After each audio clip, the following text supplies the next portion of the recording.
How to Imagine by Neville Goddard. Suppose I wanted a home, but I had no money, but I still know what I want.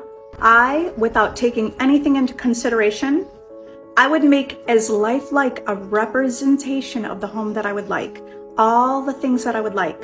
And then this night, as I would go to bed, I would, in a drowsy, sleepy state, the state that borders upon sleep, I would imagine that I'm actually in such a house that were I to step off the bed, I would step upon the floor of that house.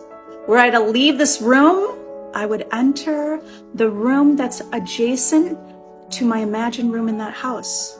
And while I'm touching the furniture and feeling it to be solidly real, while I'm moving from one room to the other in my imaginary house, I would go sound asleep in that state. And I know, in a way that I could not consciously devise, I would realize my house. I've seen it work time and time again.